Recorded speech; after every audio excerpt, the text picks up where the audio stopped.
दादा जी कहाँ से? गाजीपुर जिले से। डिस्ट्रिक्ट गाजीपुर से। और पहली भैंस की अगर बात करें तो कितने हैं दोनों?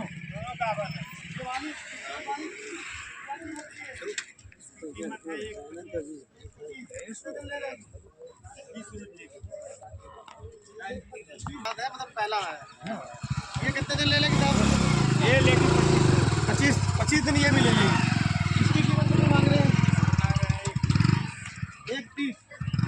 130 में दूध कितना पड़ा है?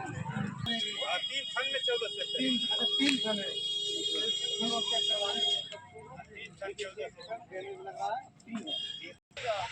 वो वाली ये वाली 31 वाली कितना पड़ रही है? इसका लगेगा 1.15 पहला है।